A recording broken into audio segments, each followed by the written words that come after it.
네, 1인당 15만 원에서 45만 원을 지급하는 민생회복 소비 쿠폰 1차 신청 이틀 만에 전체 대상자의 28%가 넘는 1,400여만 명이 신청했습니다.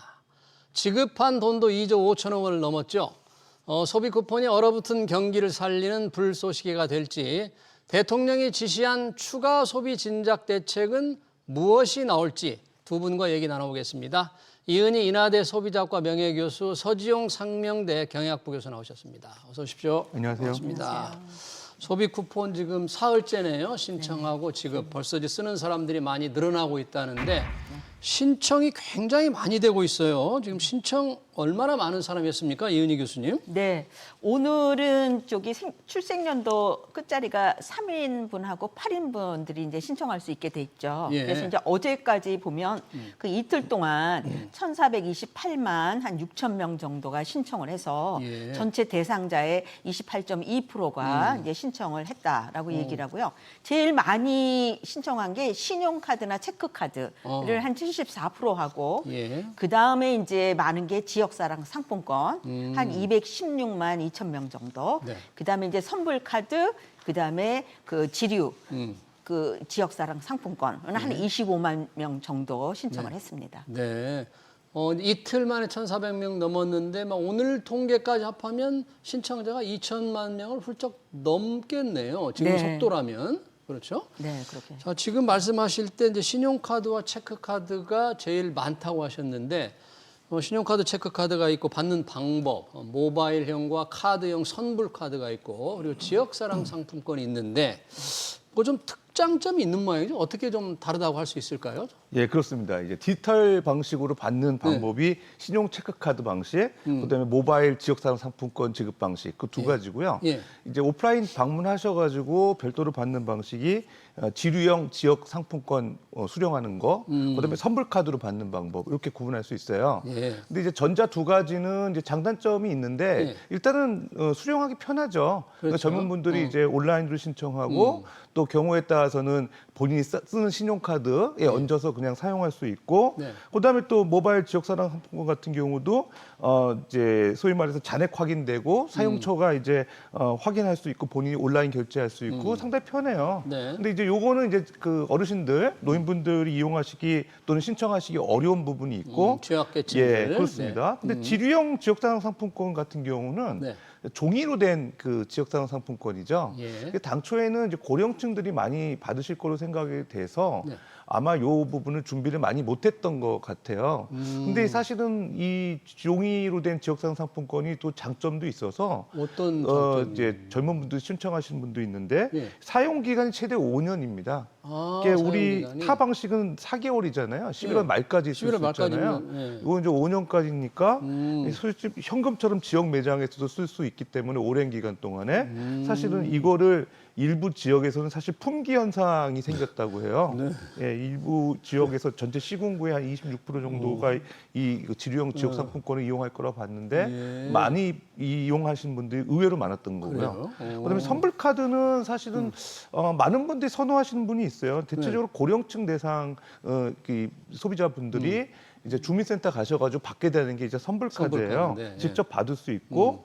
근데 이제 이거의 단점은 정부가 원래 이제 계획했던 민생 소비 진작에 좀 어긋나는 면이 있죠. 왜요? 예를 들면 요걸 가지고 이제 부정 유통하시는 분들이 많아요. 부정 예, 유통. 중고 플랫폼, 보통 우리가 뭐 당근마켓이라고 알고 있는 중고 플랫폼 같은 데서 할인해서 이제 판매하는 분들이 있는 것 같아요. 네. 그러다 보니까 이제 소위 말해 사용처가 사실은 이제 제한되는 그런 단점을 보완하기 위해서 현금화하려고 하는 분들이 있다 보니까 그래요? 이제 이런 좀 취약한 문제점들이 생기지 않나 생각됩니다.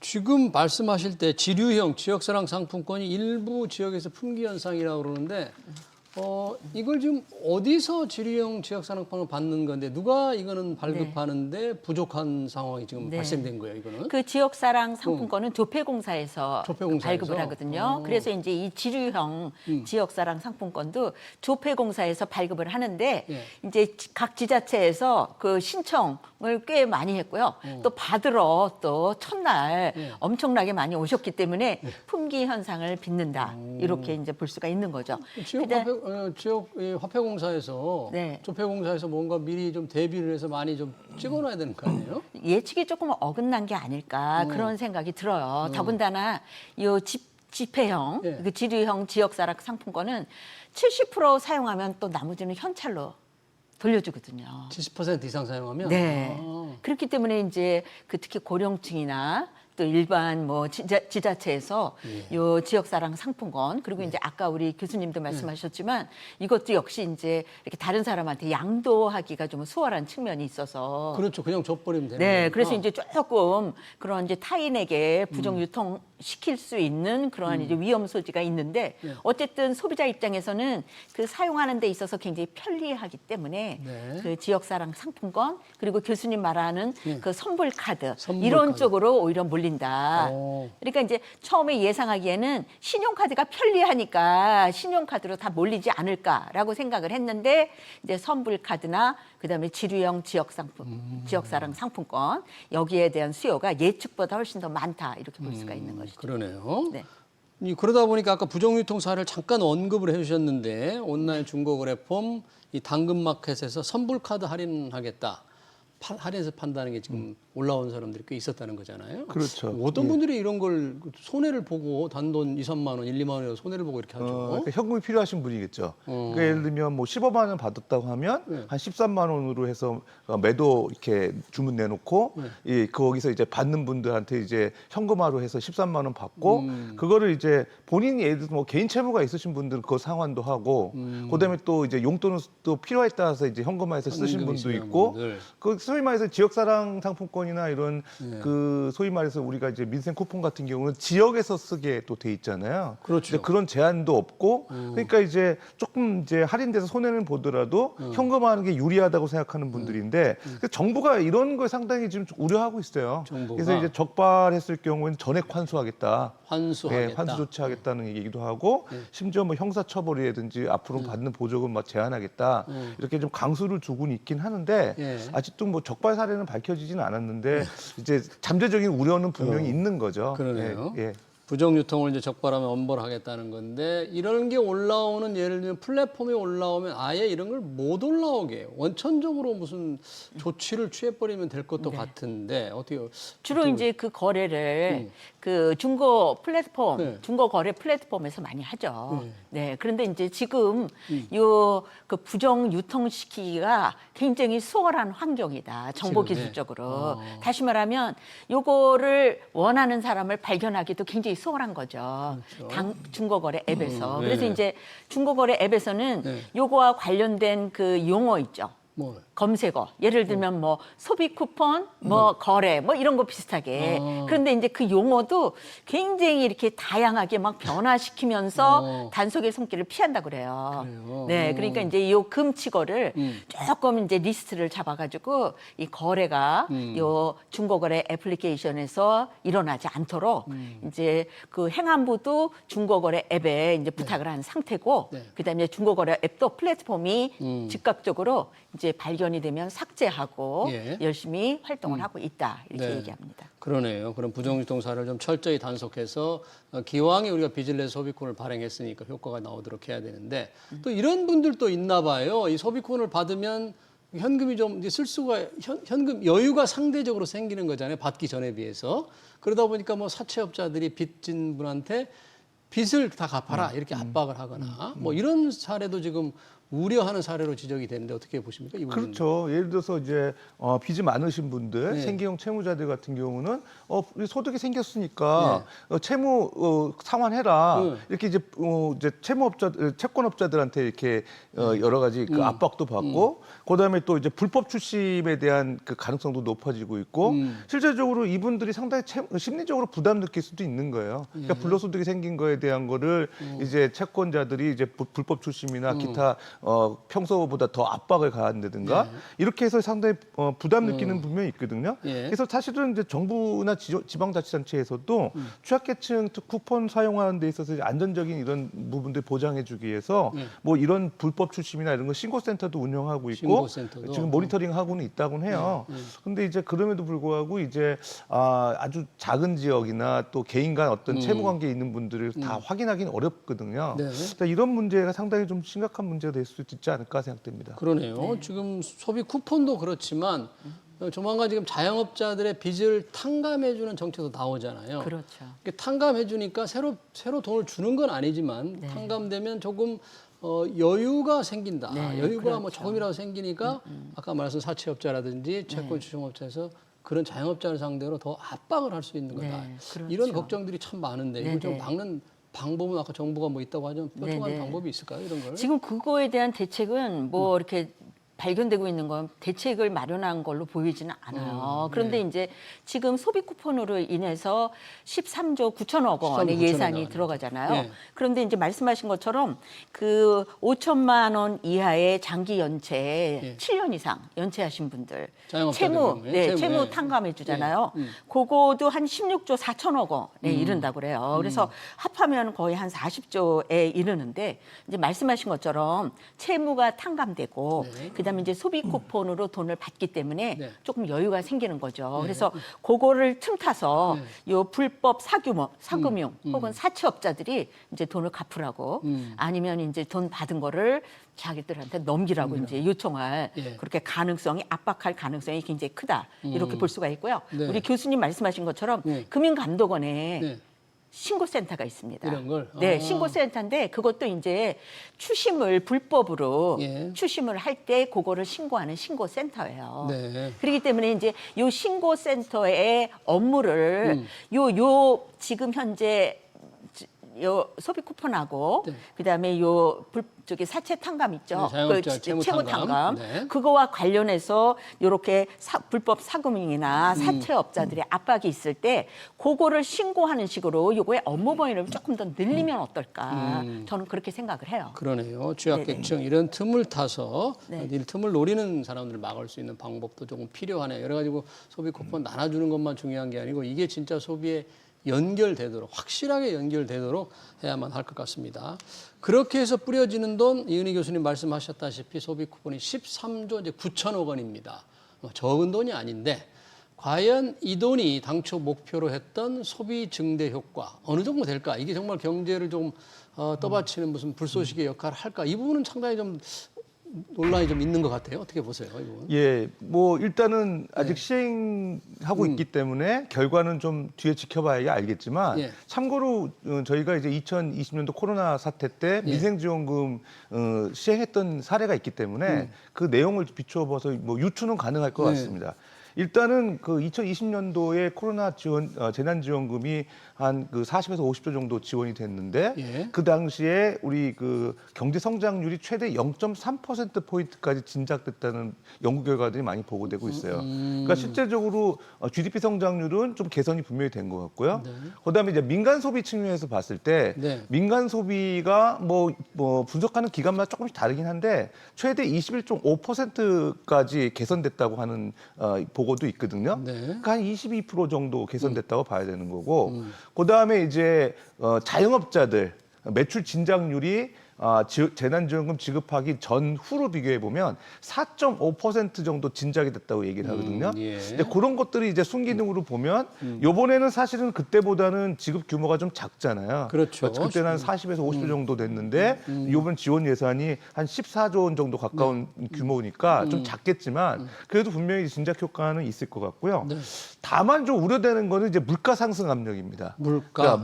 그러니까 이게 지금 갑자기 돈이 풀리면서 이제 뭐 제조사들이나 이렇게 공급이 늘어나지 않는 상황에서 소비가 수요가 늘어났을 때 과연 이제 물가가 더 올라가지 않겠냐 이런 우려는 조금 있거든요. 실제로 한국은행에서도 좀 걱정을 하고는 있어요. 그렇기는 한데 그럼에도 불구하고 사실은 뭐 물가가 오른 것들이 어제 오늘 문제가 아니거든요. 우리나라 소득 수준 대비 물가 높은 건 아마 전 세계에서 높은 수준일 텐데 지금 생활 물가 같은 경우 우리가 외식 물가나 장바구니 물가 거의 두 자릿수가 되고 예. 소비자 물가보다 생활 물가 지수가 훨씬 높은 게 지속 유지되는 게 몇 년 되거든요. 네. 그러니까 사실은 물가보다는 소비 진작이 우선이 돼야 되지 않을까 생각은 있습니다. 지금 이제 여러 가지 말씀을 해주셨는데 물가 걱정을 좀 해주셨는데 뭐 경제가 완전히 좀 차갑게 얼어붙은 상태에서 조금 살려보기 위해서 돈을 이제 군부를 좀 뗐는데 이게 물가 상승으로 이어질 우려를 정말 많이 걱정해야 될까요? 아니면 이 정도 돈 가지고 물가에 영향이 있겠나? 뭐 아니 좀 마음을 놓아도 될까요? 그렇지 않아도 물가가 워낙 높으니까. 저는 이제 물가에 대한 걱정을 말씀하셨는데 그 부분도 이제 굉장히 타당한 지적이다 이렇게 생각을 하시는데 사실은 이제 작년에 네. 저희 그 자영업자 폐업한 사람이 100만 명이 넘었어요. 그렇죠. 네, 그게 이제 그 통계를 낸 게 1995년이라고 하는데 예. 30년 만에 100만 명 넘은 거는 이제 최초다 이렇게 얘기할 수가 있거든요. 네. 그래서 이게 이제 물가의 걱정이 물론 있지만 이 자영업자분들이 그야말로 폐업하지 않고 그야말로 버텨서 다시금 이렇게 회생할 수 있게 하는데 이게 이제 요 돈이 역할을 해야 된다 이렇게 생각을 하는데 예. 그 코로나 시기에 그 돈이 그때 풀렸었잖아요. 네, 그렇죠. 그거를 이제 KDI에서 예. 조사를 했어요. 예. 근데 이제 만약에 저도 요새 이제 제가 한 달에 한 200만 원 지출한다고 하면 이제 25만 원이 들어오면 그냥 200만 원 하고 25만 원을 그냥 더 쓸까? 세이브 할까? 아니면 225만 원을 쓸까? 지금 고민 중이거든요. 그런데 이제 중요한 건 뭐냐?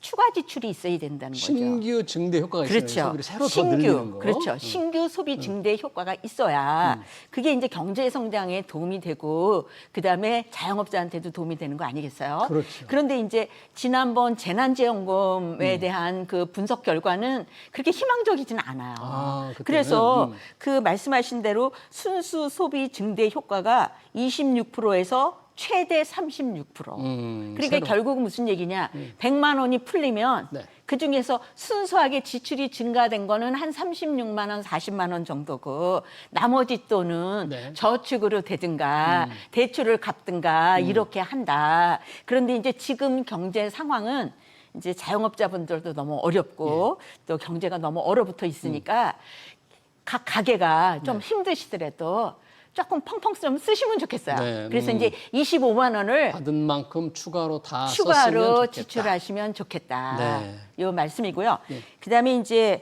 그 아까 경제 성장 말씀을 네. 하셨는데 0.3% 정도 뭐 증가한다. 이렇게 우리 과거에, 서 교수님께서 코로나 이제 때. 말씀을 하셨잖아요. 그런데 오늘 제가 들어오면서 보니까 아시아개발은행에서 네. 우리나라 올해 경제 성장률을 1.5에서 0.8로 하향 조정했다 그러더라고요. 또 낮췄군요, 네, ADB에서. 하향 조정했는데 이게 이제 소비 쿠폰이 한 0.3%라도 플러스 알파 효과가 있으면 이게 이제 경제 성장률이 우리가 너무나 지금 좀 낮은데 거기에 조금이라도 좀 도움이 되지 않을까라는 뭐 바람을 가져봅니다. 네, ADB 아시아개발은행에서 올해 성장률 전망치를 지금 이현희 교수님 전언에 의하면 1.5%에서 0.8%로 낮췄는데 만약에 소비 쿠폰이 없었다면 인하폭이 더 컸을 수도 있을 것 같고요. 네.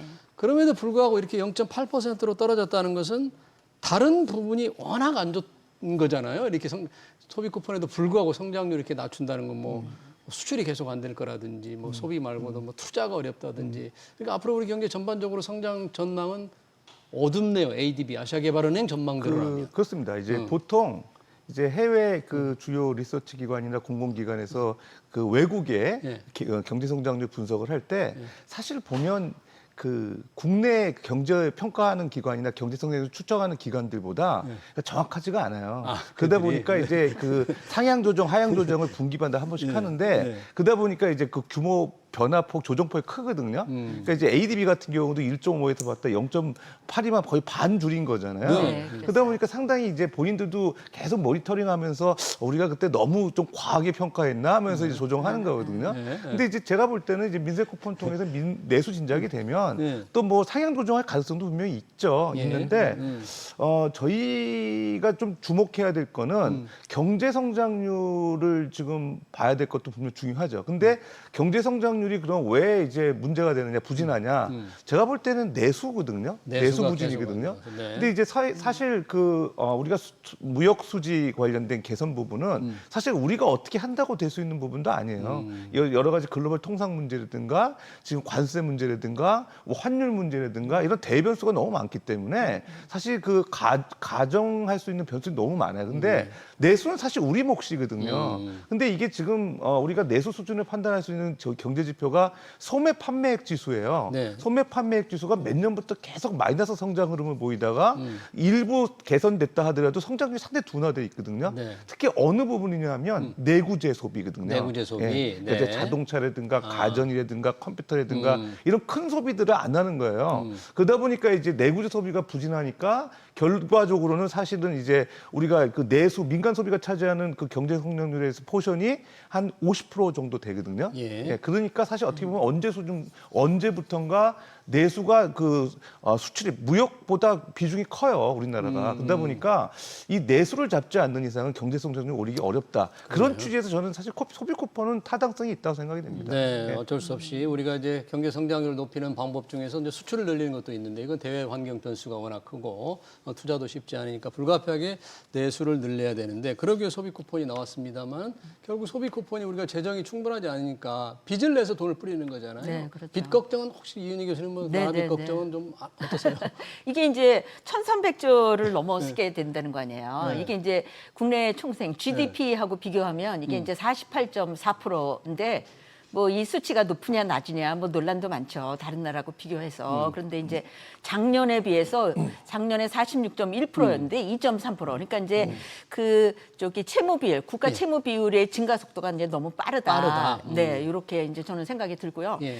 그다음에 또 제가 이제 조금 요거는 다른 얘기 같은데 지금 저희가 그 초고령화 사회에 들었거든요. 그렇죠. 네, 그렇기 때문에 근데 이제 65세 이상 그 인구 구조로 볼 때 이 고령 인구는 그렇게 소비를 활발하게 하지는 않습니다. 물론 이제 뭐 건강이라든가 뭐 병원이라든가 뭐 이런 지출은 할 줄 몰라도 네. 그래서 저는 기본적으로 인구 구조의 문제도 굉장히 내수에 영향을 미친다. 내수 부진을 이렇게 말씀드리고 가져오는. 싶고요. 예. 그다음에 이제 이번에 그 소비 쿠폰을 하면서 이제 슬로건으로 뭐를 내세웠냐면 경제 회복의 마중물, 예. 그다음에 이제 성장의 마중물이라고 했는데 이게 그 성장의 회복의 마중물은 알겠어요. 네. 그런데 성장의 마중물이라고 하면 그 마중할 수 있는 뭔가 이렇게 준비된 계획이나 뭐 이런 게 있냐.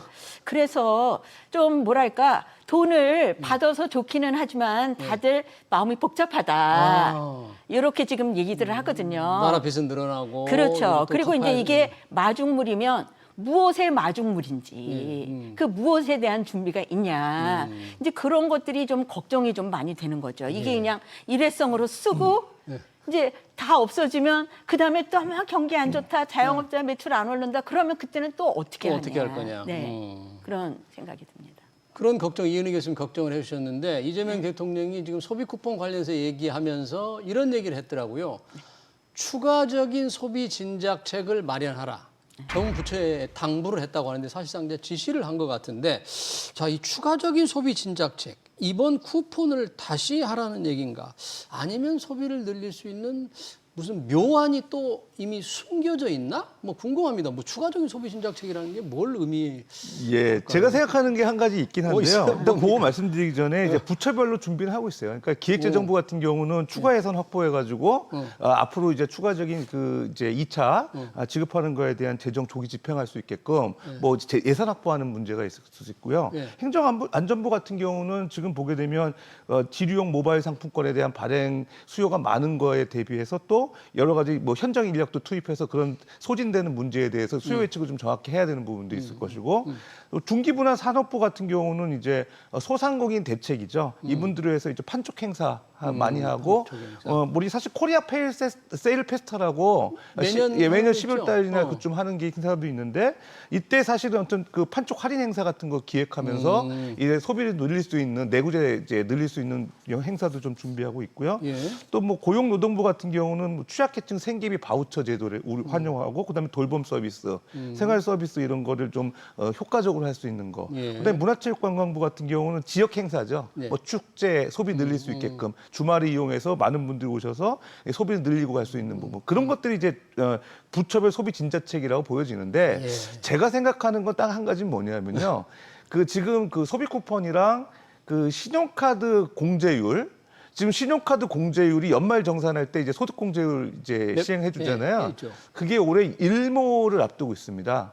이제 그러니까 그 공제하는 그 기간이 끝난다 기간 이거죠, 그렇죠. 연말에? 기간이 네. 계속 연장해 왔는데 하다가, 이제 올해 말까지거든요. 예. 그럼 이제 그 이후에는 안 하냐. 그래서 저는 오히려 그거를 연장하면서 요번 그 소비 쿠폰 하는 거 연계를 해야 될 것 같아요. 그러니까 예를 들면 그 소비 쿠폰 지금 받은 분들이 신용카드를 가지고 오히려 영세한 이런 가맹점이나 이런 소상공인들 운영하는 매장에서 사용을 했을 때 오히려 소득공제율을 더 상향 조정해주면서 네. 자꾸 이렇게 소비를 늘리게끔 선순환 역할을 해주는 그런 지원 방법인 거죠. 예. 그리고 실제로도 영세 자영업 하시는 분들이 신용카드 좀 자기네들 그런 매장에서 쓸 수 있는 그 경우 한 소비분에 대해서는 공제율을 좀 상향 조정해달라고 지금 국회에다가도 많이 청원하고 있어요. 그래요? 네. 근데 그런 문제와 연계시키면 분명히 신용카드, 체크카드용으로 받은 분들이 어차피 이제 소비를 늘렸는데 이번 소비 쿠폰으로 이런 그 소상공인이 매장에 쓰면은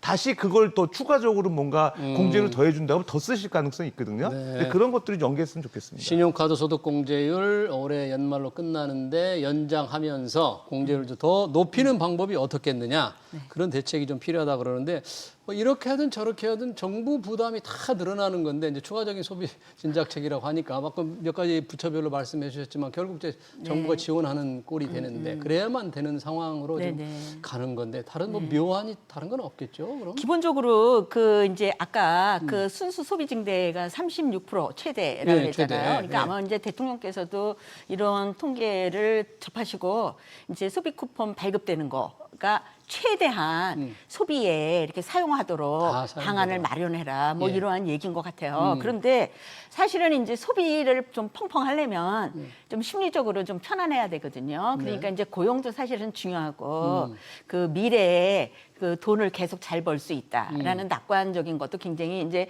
중요하다 이렇게 볼 수가 있는데요. 네. 또 하나 이제 드리고 싶은 말씀은 그 이번에 안 사면 억울하다. 다시 말하면 이게 너무나 좋은 소비의 기회다라고 생각을 하면 소비자들이 어떻게 알고 벌떼처럼 와 있거든요. 그래서 제가 생각하기에는 지자체에서 이렇게 사람들을 오프라인으로 네, 밖으로 끌어모을 수 끌어내고 네. 그다음에 소비를 하고 싶은 마음이 드는 이벤트라든가 이런 것을 적극적으로 좀 만드실 필요가 있고요.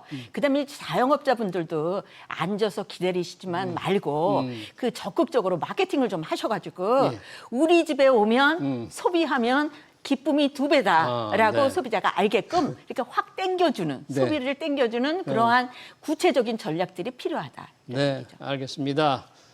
민생회복 소비 쿠폰 사흘째 지금 얼마나 쓰이고 있는지 그리고 앞으로 추가 소비 진작책은 무엇인지 관련 토론 여기서 마치겠습니다. 지금까지 이은희 인하대 소비자학과 교수 서지용 상명대 경영학부 교수였습니다. 고맙습니다.